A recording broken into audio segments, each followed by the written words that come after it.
two more terms for you to write down today, at least to begin with. One is called a limiting factor. This is a needed resource that is in very limited supply. So I'm sure you can think of some right off the top of your head, but these would be things like food, water, shelter. Those are the most basic things that all creatures need, including you. You might argue that humans have such complex levels of society that there's even more limited factors that are out there that you can argue. I'm sure you can think of some, right? That you would argue that is more needed. Um, Another one could just be like mates. That could be another one too for the animal kingdom. Then the carrying capacity is the largest population that a given environment can support over a long period of time. So what that means is that, well, let's think about like planet Earth, for example. There are roughly about 7.5 billion people that live on this planet. This planet cannot support, let's say, 100 billion people, right? There is going to be a limit in which there's just no way that the planet can handle more. And maybe we'll naturally come to that point, or maybe something will have to happen. I don't know. But you can see that there's examples of what happens when a place becomes too overpopulated in nature. And I actually have a comic for you to read. I'm going to kind of read through it with you right now that kind of helps demonstrate this. So, this is all a true story of what really happened, and this is called St. Matthew Island. So, St. Matthew Island is a remote outcrop in the Bering Sea, about 300 kilometers from the mainland, the main part of Alaska. And in 1944, the U.S. Coast Guard establishes a LORAN, L-O-R-A-N, a long-range radio navigation system on St. Matthew Island, and it has about 19 people working there.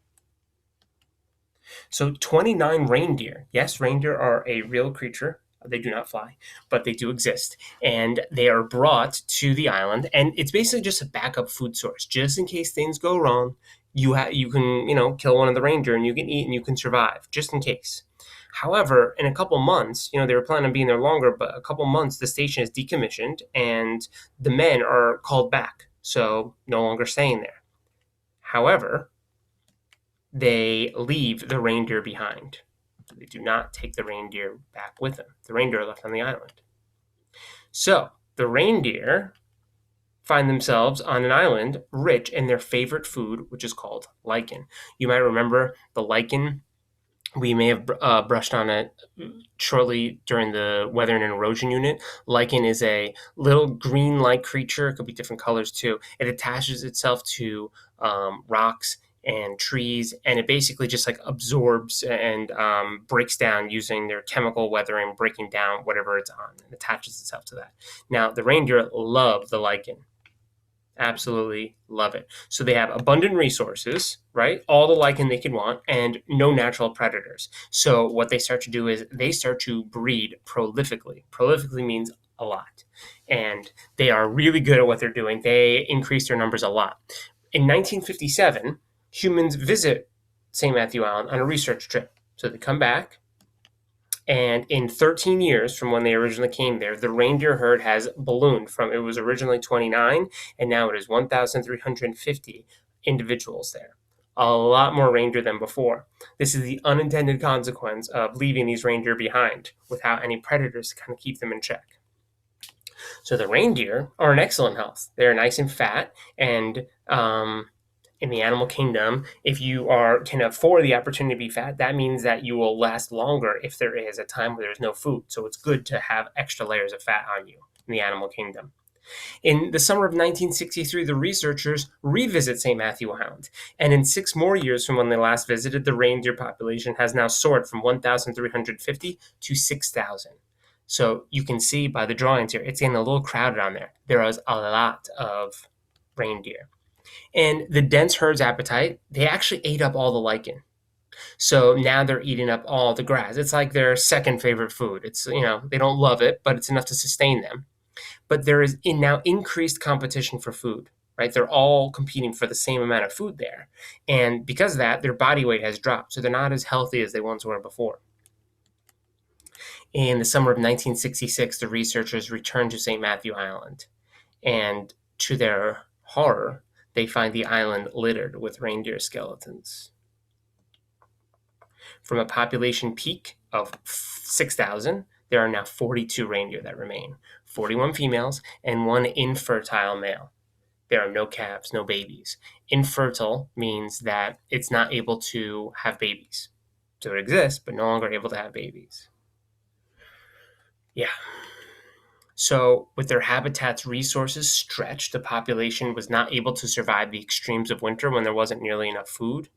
So, in a matter of months, the population crashed by more than 99%. Without a way to reproduce, the reindeer population died off completely by the 1980s. So the island's untapped or unused previously natural resources was the reindeer's source of prosperity. It's what made them grow so quickly, but it was also the seeds of their demise because it caused so many of them, right, to breed, but they didn't have anything to keep their population in check. The island was only so big, its resources only so many. And then it pulls back to say, well, how big is our island? Interesting, meaning like humans here on Earth. So what I like about that is it harkens back to our original word that we were talking about, which is the carrying capacity.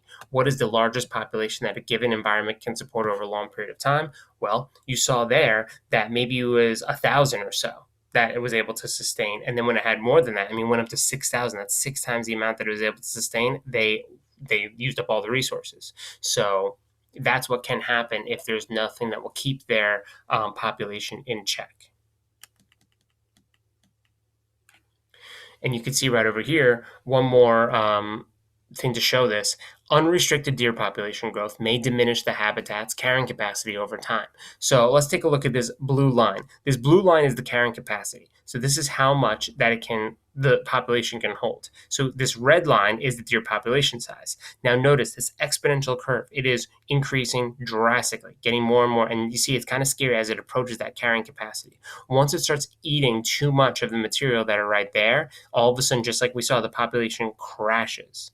But because of that, the carrying capacity is now reduced from habitat damage. So it never actually gets quite back to that level as before. It often goes in a cycle of going up and then coming back down like this. But if you go above it that much, you might severely damage the habitat from then on forth for the long-term health of the species.